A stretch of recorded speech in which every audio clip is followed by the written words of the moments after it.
네, 또 다른 10년이 시작되는 새해 첫 날을 맞이했습니다. 첫 거리를 맞이했죠. 자, 연초에는 모든 경제 주체들이 이제 올해 예상되는 경제 전망을 토대로 각종 계획을 짜게 되는데요. 올해는 금융위기 극복으로 점철됐던 2010년을 마무리하고 또 새로운 10년을 맞이하게 됩니다.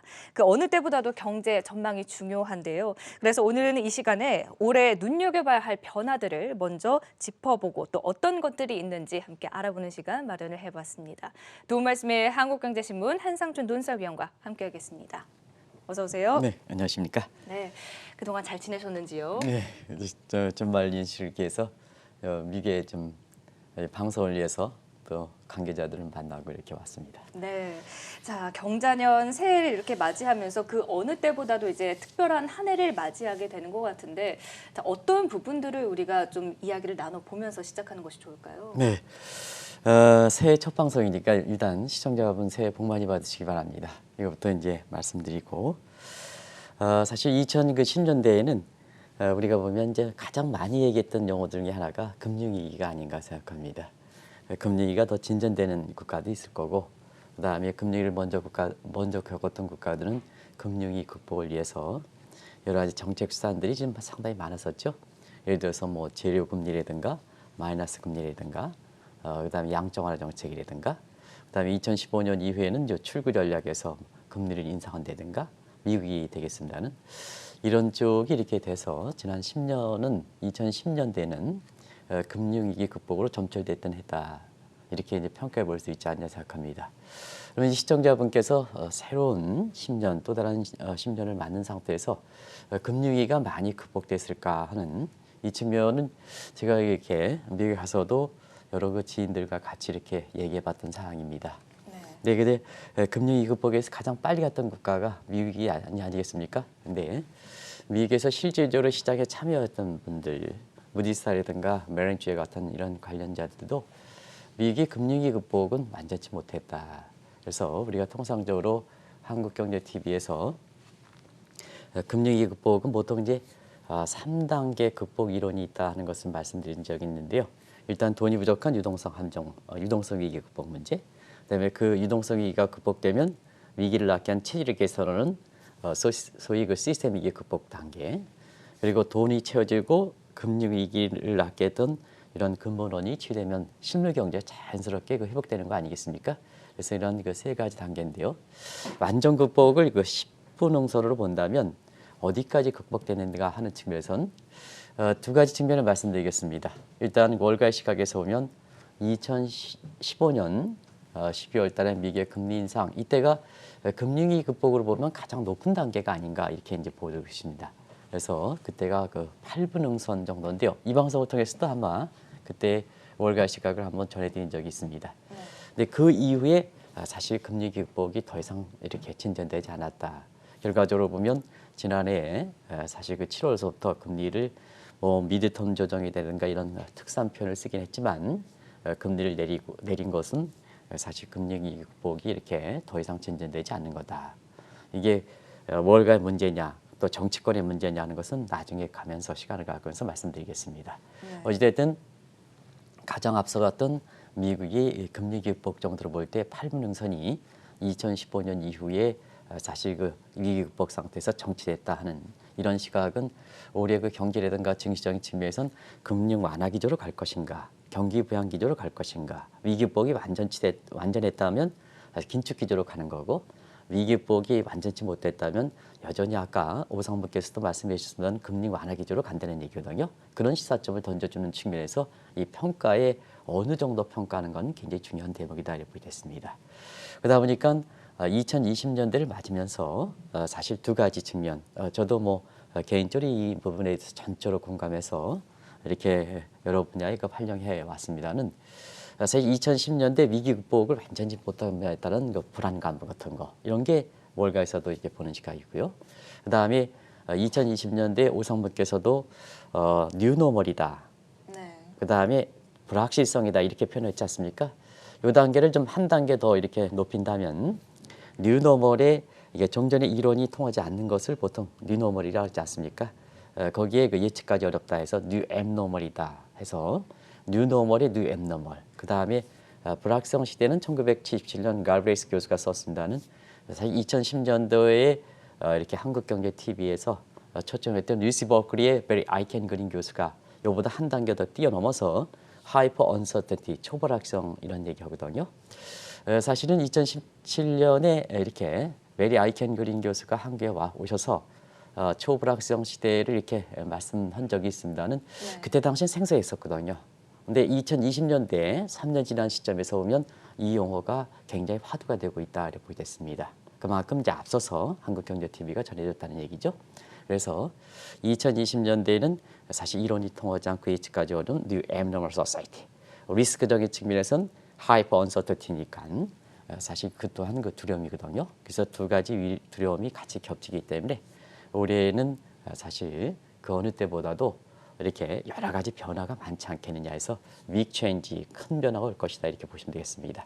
반드시 이제 여기서 큰 변화라 하는 것은 증시나 경기 입장에서 나쁜 측면은 아니다 하는 걸 말씀드리겠습니다. 새로운 그 이렇게 토양이 올 때는 변화가 올 때는 그 변화를 잘 읽고 대응하는 사람은 대단히 큰 이렇게 빅 비즈니스가 형성되고 재테크에서 보면 큰 기회가 형성되는 거고 이런 새로운 변화를 읽지 못할 때 종전의 이런 관습대로 이렇게 되면 굉장히 또 프리펄 잘 낙하한다는 동시에 기회와 위험을 동시에 갖고 있다는 측면에서 이 불확실성 그다음에 뉴 앱노멀, 뉴 노멀 이런 용어가 됐을 때 이걸 증시나 경제적 측면에서 항상 부정적으로 이렇게 받아들일 필요는 없다는 것을 말씀드리겠습니다. 네. 새해 첫날 분위기는 좀 어떻게 될까요? 아무래도 이제 새해 경자년인 만큼 좀 좋은 일들이 많았으면 하는 바람인데. 기대가 많죠. 확실히 그 뉴욕 월가에서도 기대하는 시각이 상당히 많은 것 같습니다. 그래서 앞서 말씀드린 같이 경기라든가 증시적 측면 나중에 말씀드리겠습니다는 이제는 경기적 측면에서 증시를 보는 시각에서는 미국도 많이 벗어나는 것 같습니다. 그런 측면에서 종전의 경기 실상이 반영된 이 증시다 하는 이런 쪽이 작년이 대표적으로 이렇게 괴리가 난 발상이 아닌가 생각합니다. 작년에 사실 경기적 측면에서 10년 장기화가 종료된다. 저도 그런 말씀을 드렸습니다는 사실 이거 토대로 해서 안전자산을 추천하는 시각이 많았습니다는 네. 오히려 거꾸로 실물 경제와 이 금융시장 간의 괴리 현상이 발생해서 증시가 상당히 좋지 않겠느냐 하는데요. 작년에 위험자산에 투자하신 분들이 상당히 돈을 많이 벌으셨죠. 미국 주식은 위험자산입니다. 근데 미국 주식도 한 28% 정도, 중국도 한 20% 정도 다들 이렇게 올랐죠. 여기 이제 보시면 아주 많이 올라갔죠. 그 대신에 안전자산을 추천했던 달러는 뭐 오히려 그 달러 인덱스 같은 경우에는 한 97 레벨대에 갇혀 있었고요. 금값 같은 경우도 20% 올라서 20% 올랐다 하지만 네. 사실 그 위험자산인 미국 주식의 대표적인 거에 비해서는 28%는 떨어지는 수준이거든요. 그와 마찬가지로 올해도 그런 환경이 전개될 것이다 이렇게 보겠습니다. 그래서 올해 같은 경우에는 사실 2020년대에는 크게 세 가지를 보는 것 같습니다. 하나는 선거가 많죠. 올해 선거 네. 많습니다. 뭐 시청자 여러분 아마 연말 연시에 저도 미국에서 한국경제TV의 그 방송을 떠나가 있었습니다는 또 책임이 있으니까 계속 유튜브 방송을 통해서 이 방송을 봤는데요. 많은 분들이 얘기하는 게 올해 그 11월 3일에 예정했던 트럼프 대통령의 연임 문제와 관련된 대선 문제 하나같이 이렇게 말씀하시거든요. 그만큼 올해 선거가 많다. 미국의 대선뿐만 아니라 1월 중에는 대만의 총선이 돼서 대만 같은 경우는 지금 중국이 또 이렇게 홍콩이라든가 이런 것 관련해서 미국과 갈등 문제에서 굉장히 중요한 이렇게 포인트가 되지 않습니까? 그리고 우리나라도 4월인가요? 4월달 4월 15일인가 이렇게 해서 우리나라 국회의원 선거 이렇게 보는 그래서 선거 같은 게 굉장히 많이 질 것이다. 그리고 선거 중에서는 이 트럼프 대통령이 불리하면 불릴수록 막판 뒤집기에 해당되는 옥토버 서프라이즈를 어느 쪽에 간 걸 것이냐. 예를 들어서 온라인상의 여론조사를 할 것이냐. 그것이 벌써부터 미국 사회 내에서는 굉장히 관심이 되는 상태거든요. 이래서 이 트럼프 관련된 리스크가 비단 미국 경제뿐만 아니라 미국 증시, 그다음 세계적으로 다 이렇게 관심이 될 거로 이렇게 보이고요. 그다음에 애프터쇼크 문제, 아까 말씀드렸다시피 위기 극복이 완전히 되지 않았으니까 이와 관련돼서 여러 부채 문제라든가 이런 게 애프터쇼크 문제거든요. 이런 것도 올해 들어서 계속해서 증시라든가 경제에 부담이 될 것이다 이렇게 보시면 되겠습니다. 그리고 또 한 가지 이렇게 항상 이런 문제가 얘기될 때 미중 문제도 이렇게 종전과 똑같은 시각으로 보면 안 된다 하는 걸 말씀드리겠습니다. 우리 미중 간 갈등 문제는 계속되겠죠. 그런데 학습 효과 때문에 미중 간 마찰이 지속된다 하더라도 증시에는 그렇게 큰 영향이 사실 4년 전에 미중 간 문제가 나왔을 때 해수로 나왔을 때보다 증시 입장에선 부담이 되지 않을 것이다 하는 그런 정도는 이렇게 월가에서도 기본적으로 동의한다 이렇게 됐습니다. 이런 가운데 3대 전쟁이 치를 것이다. 나중에 말씀드리겠습니다는 이 우려가 지금 확산되는 사이고요. 또 한 가지 이 점은 이제 미국에서 한국경제TV를 보면서 많은 분들이 지적하지 않고 있습니다는 좌파와 포퓰리즘의 확산 문제. 여기에 따라서 휴거 하이가 증시와 부동산 시장, 자산 시장에 어떤 영향, 경기와 관계없이 어떤 쪽으로 영향을 미칠 것이냐 하는 이 측면은 아마 올해 증시를 읽을 때 한번 주목하실 필요가 있다는 걸 말씀드리겠습니다. 조금 이따 휴거 하이에 대해서 미국의 하버드 교수가 주장했던 그 내용을 다시 한번 좀 말씀드리겠습니다. 그런 가운데 올해는 실물 경제와 금융 변수 간의 괴리가 더 심해지지 않겠느냐 하는 이것이 이제 종전의 관점에서는 거품 붕괴 우려, 뭐 펄이든가 뭔가 할 때 버리다 증시 부담이 될 거라고 이렇게 보이지만 그렇지는 않다. 왜냐하면 정책 포퓰리즘이 있는 상태에서 돈을 계속 뿌려야 된다. 계속 뿌려야 된다. 이런 상태에서 보면 종전과 같처럼 소위 유토피아 국면을 갈 것이다 하는 그래서 종전의 펄이든가 이런 기치를 볼 때는 여러 가지 개별 주가에 뭐 이렇게 고평가 문제가 되겠습니다는 작년에도 계속해서 고평가 문제가 되는데 증시는 계속해서 갔거든요. 이와 마찬가지로 자 지금 상태에서는 채무가 많다 하더라도 채무를 만기를 상환시킬 것이냐 그러면 경기에 위축되는데 그러면 뭐냐 사실 리스크를 통해서 연구체의 발행이라든가 이런 걸 통해 가지고 계속해서 부채를 끌어가는 그래서 경기라든가 증시에 미치는 영향이 부채 부담을 최소화시키면서 최고 통수권자가 계속해서 정치권을 진려하는 이런 쪽의 모습들이 바로 실물과 금융 변수 간의 길이가 계속해서 지속될 것이다 하는 것도 우리 증시를 보면서 염두에 두실 필요가 있다 하는 것을 말씀드리고요. 그다음에 산업에 있어서 빅 체인지가 된다면 종전에 생각지 못했던 제3의 섹터들이 굉장히 많이 부각될 것이다 하는 이 측면을 한번 전체적인 증시 여건적인 측면에서 한번 주목하실 필요가 있다는 걸 말씀드리겠습니다. 네, 방금 말씀하신 내용 가운데 이제 중요한 몇 가지 사안들이 또 눈에 들어왔었는데 그 중에서도 이제 슈거 하이 효과 앞서서 설명해 주신다고 그러셨잖아요. 슈거 하이란 어떤 것인가요? 네, 우리 그 방송을 진행하는 정 PD께서 자막을 그냥 그대로 하면 한국 경제 관련해서도 굉장히 이렇게 시사점을 많이 던져주기 때문에 슈거 하이 효과에 대해서 말씀드리겠습니다.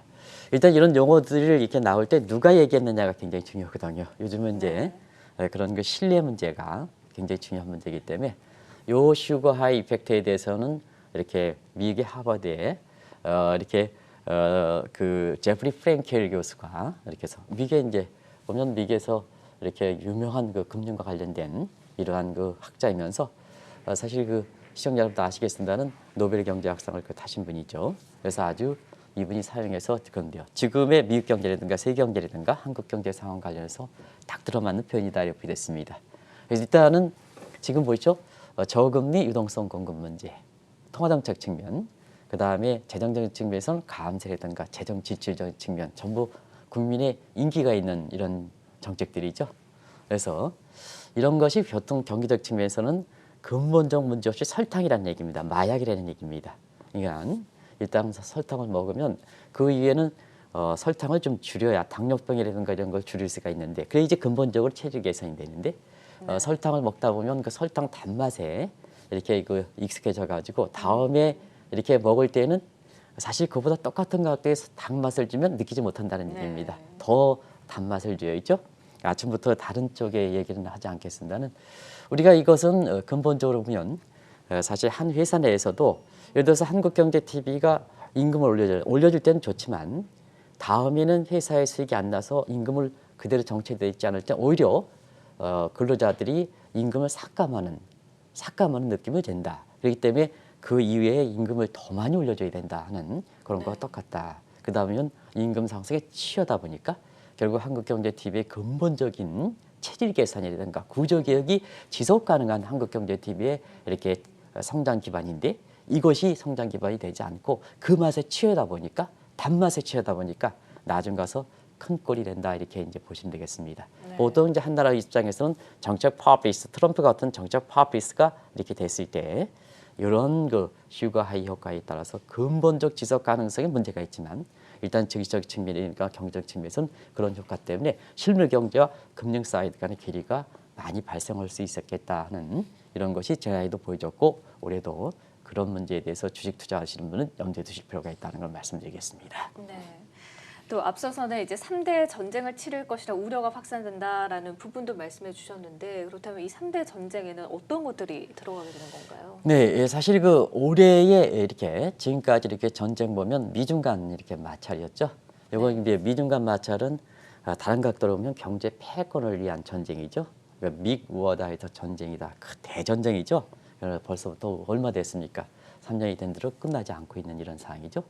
한 가지 말씀드리면 1월 15일 날 미중 간에 합의했다 이런 얘기가 많이 되는데요. 트럼프가 이제 서명한 대로 요거는 네, 작년에 10월 달에 얘기했던 아주 부분적인 부분에 대한 합의다 이렇게 보겠습니다. 이걸 이게 전체적인 내용이 합의다 하는 것은 아니다 하는 걸 꼭 좀 말씀드리겠습니다. 그래서 오늘 그 한국경제신문에서도 이렇게 미국의 그 유명한 그 학자의 그 이렇게 사실 그 대담 프로가 있었습니다는 미중 간 마찰은 영원히 지속될 것이다 이렇게 이제 얘기를 하고 있거든요. 가장 이렇게 짧게 보면 10년간이라도 굉장히 심화될 것이다 이렇게 보는데요. 이 문제가 첫 번째 전쟁이다. 경제 패권을 위한 전쟁이 미중 간에 벌어진 전쟁이 첫 번째 전쟁이다 이렇게 보겠습니다. 근데 앞서 말씀드린 같이 정치적 측면에서는 그래서 학습 효과 때문에 웬만한 미중 간의 마찰을 가지고 올해 증시가 이렇게 많이 떨어진다, 뭐 조정이 계기가 된다 이런 시각은 월가에서도 공감하지 않는다 하는 것은 지난해도 그렇고 올해도 투자자 하는 입장에서는 주목하실 필요가 있다 하는 걸 말씀드리고요. 두 번째는 원유 패권 전쟁이죠. 이거는 미국이 지금 생산장과 그다음에 사실 수출장에서 1위가 오다 보니까 기존의 1위에 해당되는 오펙 국가들 간에 서로 전쟁이 치르는 과정이 지난 12월에 오펙 플러스 회담에서 그대로 드러났죠. 그래서 원유 감산폭이 120만 배일 아니라 170만 배일까지 늘어났죠. 근데 이제 그때도 진단해 드렸습니다는 이게 증시적 측면에서는 사실 부담일까? 서로가 이렇게 유가를 끌어내리는 미국과 유가를 끌어올리려는 이런 오페크 플러스 구간에 팽팽하면 유가는 이렇게 움직이지 않는다. 그래서 배럴당 50달러, 60달러 이렇게 해서 그대로 올해 대부분 예측 기관들이 배럴당 서부태역사 중으로 50달러대, 브렌트 기준으로 60달러대를 보는 것 같아요. 그래서 이 부분은 증시에 그렇게 원유 패권 전쟁이지 증시에는 부담이 되지 않을 것이다 이렇게 보시면 되겠습니다. 네. 그리고 마지막으로 기축통화 전쟁인데요. 오프라인 상에는 지금의 달러와 그다음에 온라인 상의 디지털 위안화가 이렇게 되죠. 그래서 올해 그 4월에서부터는 오프라인 상의 달러와 온라인 상의 디지털 위안화 간의 새로운 기축통화 전쟁이 될 것이다 이렇게 보겠습니다. 이건 관련 산업이 있지만 아직 초기 단계이기 때문에 증시에서는 크게 영향을 미치지 않는다 이렇게 보겠습니다. 그래서 전쟁이긴 하지만 이게 증시에는 또 경기에는 그렇게 부담이 되지 않을 것이라는 것을 좀 투자자 입장에서 염두에 두실 필요가 있는데요. 한 가지 말씀드리면 요 세 가지 전쟁이 스파게티 볼 효과가 났을 때 이때는 문제가 될 수 있다는 얘기입니다. 서로가 스파게티 볼 효과라는 것은 일전에도 말씀드렸습니다. FTA가 서로 겹칠 때 실질적으로 보면 이렇게 수출업자한테는 도움되지 않는다 하는 그런 얘기죠. 예를 들어서 뭐 FTA를 국가를 체결하는 국가가 한상증 국가와 체결하는 국가, 우리 정액과 체결하는 국가 같은 국가들도 원산지 규정이 서로 다를 때에는 사실 뭐냐 실질적으로 보면 수출업자한테 여기도 맞춰야 되고 저기도 맞춰야 되니까 안 체결하는 것보다 오히려 이렇게 못하죠. 그런 것과 마찬가지로 세 가지 전쟁이 서로 스파게티 볼 효과가 있을 때는 증시라든가 경기에 부담이 될 것이다 하는 이런 쪽은 이렇게 한번 좀 염두에 두실 필요가 테일 리스크 크로스 염두에 두실 필요가 있다는 걸 말씀드리고요. 또 한 가지는 나중에 이제 이번 이렇게 새해 전망을 세 차례 걸쳐서 제가 경기적 측면에서는 두 번째 시간에 내일 말씀드리겠는데요. 그리고 달러 문제라든가 금융 변수 문제는 월요일 날 말씀드리겠고, 근데요 사실 그 북극이 올해 운반선이 상업용 운반선이 처음으로 열리거든요. 그래서 세 가지 큰 전쟁에 또 하나의 전쟁을 치른다면 3+1 전쟁의 마지막 원전쟁은 결국 북극을 두한 북극이 해빙했다는 주도권의 확보 문제. 이건 부의 재편 문제가 관련해서 시청자 여러분들 염두에 두실 필요가 있다는 걸 말씀드리겠습니다. 네.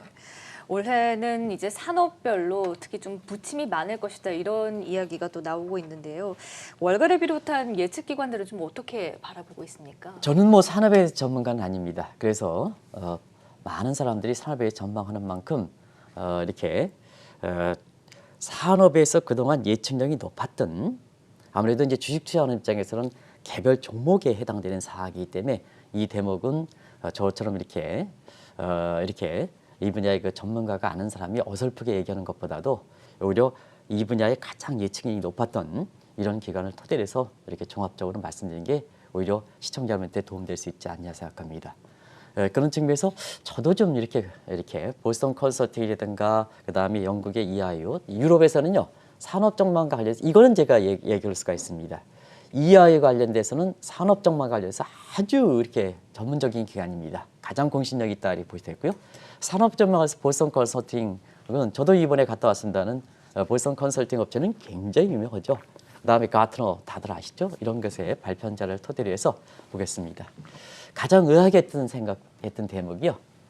내년에 올해죠. 올해 가장 안 좋은 먹구름이 낀 산업 자동차를 꼽고 있는데요. 네. 저도 이게 좀 왜 그런지 모르겠습니다. 아마 이렇게 한국경제TV에서 산업과 관련된 산업별 그 애널리스트를 초빙한다면 사실 제가 진행한다면 이 대목을 좀 이유를 좀 알고 싶습니다. 근데 나름대로 근거는 있습니다. 근데 자동차를 꼽고 있는 게 공통적이다. 시청자 여러분 한번 보실 필요가 있다 이렇게 보시됐고요. 그다음에 구름기 끼는 산업으로 소매라든가 에너지 분야. 요 중에서요. 에너지 분야는 앞서 말씀드린 것 같이 원유 패권 전쟁이지만 서로 내리고 오르고 하는 것이 팽팽한 맞싸움에 유가는 올라가지 않는다는 얘기죠. 그런 관련돼서 요인이고 소매업은 미국이 경우에 따라서는 경기가 좀 어려울 거로 이렇게 보이기 때문에 소매업이 안 좋게 보는 시장. 그다음에 IT 쪽에 아마존이라든가 이런 것이 이제 지금은 미국의 경제력을 미국의 경제력이요 미국의 국가 권력을 초월하는 입장이거든요. 이건 거의 규제해야 되거든요. 아마존이라든가 규제해야 되거든요. 이제 국가의 권력까지도 아마존이라든가 페이스북이라든가 넷플릭스의 이 IT 업종의 권력을 국가의 권력이 뛰어넘을 정도는 규제에 들어가는 거죠. 그러다 보니까 규제에 들어갔을 때는 각종 할인에 의한 소매업이라든가 이런 것이 좀 브레이크가 걸리지 않겠느냐 하는 측면이 아마 요인을 꼽을 때 그런 쪽을 좀 염두에 두실 필요가 있다. 단순히 경기 문제만큼은 아니다 하는 걸 말씀드리겠습니다. 그리고 흐림 산업으로 네. 금융업 가장 격변이 치르고 있죠. 지금 로즈바이스라든가 핀테크 문제라든가 해서 가장 격변을 치는 금융 과도기 적인 상태에서 좀 이렇게 흐림 산업으로 보고요. 금속 광업 똑같은 각도로서 통신 기반 시설 같은 거. 요 기반 시설을 갖출 때 인도만큼은 기반 시설을 갖추는 인프라적인 측면에서 굉장히 좀 유망하게 보는 것도 이렇게 시간 관계상 이렇게 한 가지 더 계속해서 자세하게 말씀드려야겠는데요. 이 뒤쪽의 내용을 다 말씀드려야 되니까 짧게 줄이겠습니다. 그리고 맑은 산업으로 방위 산업. 이 역시 올해 같은 경우에는 군사력과 관련된 군사 충돌 문제, 핵협상 같은 군비 경쟁 문제 이런 문제와 관련돼서 이 방위 산업이 산업별 정맥에서 정말 오랜만에 유망 산업으로 되는 것 같습니다. 요즘은 또 이 하나 가지고도 방송 30분을 채워댈 수 있는 제목으로 굉장히 임플리케이션이 높다 이렇게 보셨습니다. 그리고 식품 농업 분야, 그다음에 IT 분야, 미디어 분야, 여행 분야, 관광 분야. 그리고 쾌청한 산업으로는 뭐 시청자 여러분, 근데 국내 애널리스트는 이 대목을 월가에서 이렇게 한국경제TV일 때 이렇게 지적하는 사람이 없더라고요. 근데 올해 엔터테인먼트 같은 가장 유망할 거로 이렇게 보고 있습니다. 그래서 스포츠 산업 뭐 아시죠? 도쿄올림픽도 있고 유럽에서는 IT, 유럽에서는 12개국에 관련된 그 스포츠 산업들이 있고 그다음에 보건 관련된 왜 보건과 관련된 쾌청한 산업이냐 하면요. 올해 정책 일정에서 선거가 많기 때문에 국민들한테는 복지에서 무상급여 복지 뭐해서 이거죠. 보건 서비스 관련 분야 이런 게 굉장히 아주 쾌청한 산업을 꼽고 있는 게 국내 애널리스트와는 다소 좀 다른 점이다 이렇게 보시면 되겠습니다. 네. 이런 것이 이제 먹구름 산업, 구름 낀 산업, 흐림 산업, 맑은 산업, 쾌청한 산업인데요. 아마 이런 쪽도 제가 얘기하는 게 아니라 가장 기업별 분석에서 이렇게 유망한 EIU, 보스턴 컨설팅, 가트너 이런 것을 취합한 내용이기 때문에 이렇게 업종별 투자하시는 입장에서는 굉장히 시사점을 많이 던져주지 않겠나 생각합니다. 네. 2020년 올해는 제3의 섹터가 부활할 가능성이 있다라고 또 앞서서 말씀해 주셨는데 그렇다면 이제 특히 투자자들이 눈여겨봐야 되는 이 제3의 섹터에는 어떤 것들이 들어가게 되나요? 네, 이거는 이제 시간을 갖고 한국경제TV를 통해서 그 근거라든가 걸 자세하게 좀 말씀드리도록 하겠습니다. 오늘은 그 제목만 좀 말씀드리겠는데요. 일단 종전에 볼 수 없던 새로운 산업이다 해서 이 알파라이징, 이 한국경제TV를 통해서도 한번 전해드린 적이 있습니다. 이 산업에 뭐가 들어갈까 하는 것은 나중에 한번 시간을 내서 30분 정도 이렇게 구체적으로 내용을 좀 말씀드리겠습니다. 그리고 빈곤층 대상 BOP 비즈니스. 역시 이 월가에서 보면 2020년대에는 정말로 이 차별화, 디커플링 얘기 많이 나올 것 같고요.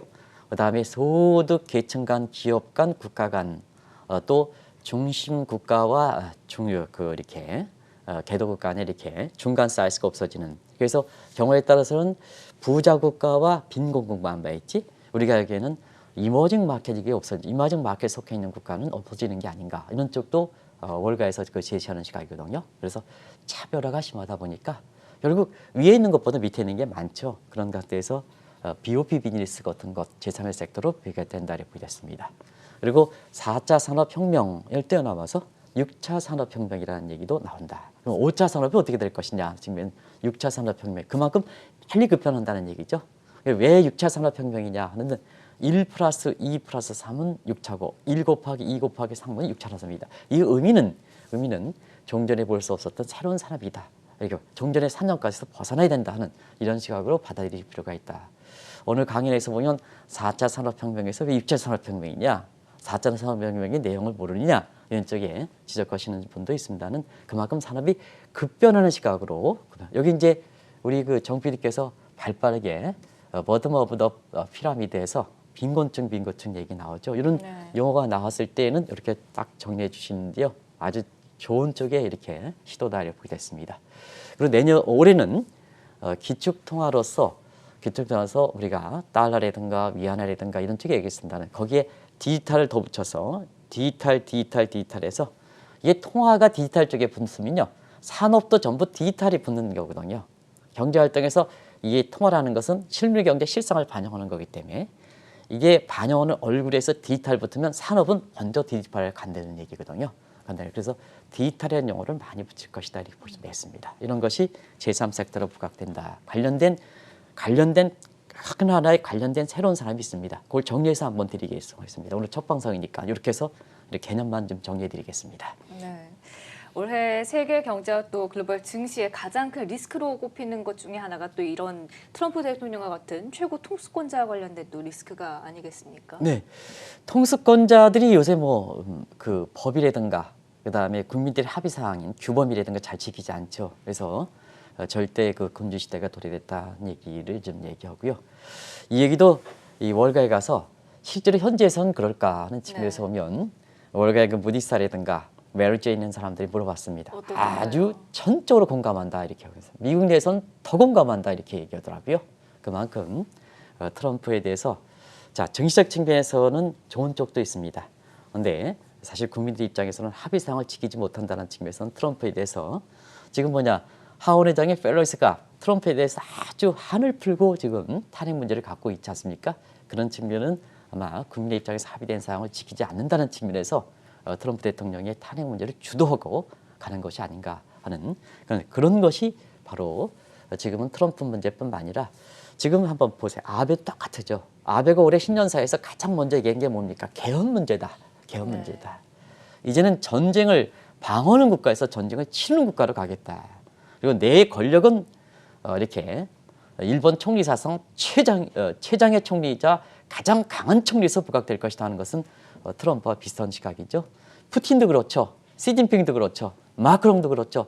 보리스 존슨도 그렇죠. 다 이런 거죠. 그래서 사실 이런 분들이 그 규범을 잘 지키지 않는다는 측면에서 보면 두 가지 측면이죠. 규범을 잘 지키지 않는다는 측면에서는 증시에 부담이 될 수 있지만 너무 종전의 관점에서 이 부담을 통해 작년에 증시가 많이 올라간 걸 설명을 못하는 거죠. 근데 정책 파업 리스크당 뿌린다는 내 자신의 국민 생각하지 않고 내 이익을 위해서 뿌린다는 얘기가 있죠. 그래서 앞서 말씀드린 슈거하이, 제프리 프랭킬 하버드 교수가 뭐였냐면 돈 뿌린다, 금리 내린다, 감세한다, 재정 지출한다 이렇게 해서 전부 설탕을 뿌려야 된다는 얘기입니다. 그러다 보니까 증시 입장에서는 반드시 이런 그 최고 통수권자와 관련된 리스크가 증시적 측면에서는 반드시 부담이 되는 건 아니다 하는 걸 말씀드리겠습니다. 그래서 최고 통수권자와 관련된 리스크는 나오지만 이 리스크 자체가 증시라든가 경기의 리스크 자체가 반드시 악재만은 아니다. 네. 예방이다. 이런 것도 우리 증시를 읽을 때 한번 주목하실 필요가 있다는 걸 말씀드리겠습니다. 네. 또 특히 각국의 이기주의, 보호주의를 넘어서 이기주의 움직임이 기승을 부리면서 국가 간의 협력체라던가 이런 부분이 좀 많이 무너지는 것은 아니냐 이런 우려의 시각도 있지 않습니까? 상당 부분 있죠. 그런 문제가 올해가 아주 가장 큰 변화가 있을 것이다 이렇게 보시면 되겠습니다. 일단은 1월 30일 날 일단 브렉시트 문제가 지난 12월 달에 이렇게 총선에서 이렇게 보수당인 집권당인 보수당이 압도적으로 됨이 있다 그래서 보리스 존슨대로 이렇게 간다고 이렇게 본다면 브렉시트 문제는 이제 영국의 EU 탈퇴 문제가 공식화되지 않게 물론 EU 집행위가 마지막 브레이크를 걷는 이런 문제에서 사실 노디 브렉시트라든가 이런 측면의 변수들이 있긴 하지만 어찌됐든 지금 상태 영국이 EU 떠난다 하는 시각인데요. 이걸 기점으로 해서 세계 각국들이 이렇게 지역 블록이라든가 이런 측면에서 굉장히 와야 될 것이다 이렇게 보시면 되겠습니다. 올해는 지역 블록에서 3대 지역 블록이 뭡니까? 나프타는 이미 이제 USMCA로 이제 완전히 형식상 평탄한 관계를 밝힌 거죠. 나프타 같은 경우는 제가 1990년대 권오규 그때 북미 이렇게 과장과 같이 경제부총리도 하셨죠. 하시는 과정에서 같이 이 나프타의 원문을 번역해서 한국에 이렇게 전해줄 때만 하더라도 나프타는 EU 지역 블록이 아주 완전한 체다 하는 정도로 번복이 됐는데요. 이게 이제 평탄한 관계로 내려버렸죠. USMCA 그래서 미국, 멕시코, 캐나다 이렇게 해서 그냥 평등한 관계로 내려버렸죠. EU도 영국이 이렇게 탈퇴할 때면 이게 하나가 보면 뚝이 터지면 그냥 계속 터지게 되는 문제가 됐죠. 이런 문제가 이제 아마 올해 들어서 이런 문제가 계속되지 않겠냐 이렇게 보고 있고요. 그 다음에 오페크도 이렇게 생산 카르텔에서 굉장히 큽니다는 올해 같은 경우에는 작년에 카타르 창설국인 카타르에 의해서 에콰도르가 탈퇴했죠. 그리고 지금 상태에서는 올해 그 오페크 관련해서는 경우에서는 완전히 무력화될 것이다 하는 시각도 월가에서 나온다고 보겠습니다. 네. 지금 측면에서 지난 12월 달에 사우디랑 러시아가 그 주관해서 하루 감산 170발을 늘렸죠. 근데 순위파에 해당되는 순위대당 사우디가 올리다 보니까 매파로 하다 보니까 여기에 그 갈등 관계 중동에서 갈등이 심해진 시아파의 이라크라든가 이런 데서는 탈퇴 움직임을 보이고 있거든요. 만약에 시청자 여러분 올해 이라크가 탈퇴한다면 오페크가 재기능할 것이냐 하는 그런 측면에서 이렇게 지금 상태에서는 미국이 지금 이사 보면 중동에 대해서 이렇게 제3자 입장을 취하고 있습니다는 사실은 지금 입장에서 보면 이 사우디보다는 사실 이라크에 지금 트럼프 입장이 가 있지 않느냐. 왜냐하면 이라크가 오페크에 탈퇴한다고 이렇게 본다면 국제유가가 더 떨어질 거고 국제유가가 떨어지면 트럼프의 대선에서 오히려 도움되는 측면이 있기 때문에 이 생산 카리스에서 1960년 그다음에 1920년 카타르가 마지막까지 이렇게 가입하면서 출발했던 이렇게 오페크가 이렇게 붕괴될 것이지 않느냐 하는 이런 시각도 한번 염두에 두실 필요가 있다는 걸 말씀드리겠습니다. 네. 자, 올해는 또 다른 10년이 시작되는 해인 만큼 그 어느 때보다도 경제 전망이 중요합니다. 그렇기 때문에 올해 눈여겨봐야 될 여러 가지 변화들 그리고 변수들을 자세히 함께 짚어봤습니다. 지금까지 도움 말씀의 한국경제신문 한상춘 논설위원이었습니다. 말씀 고맙습니다. 네, 고맙습니다.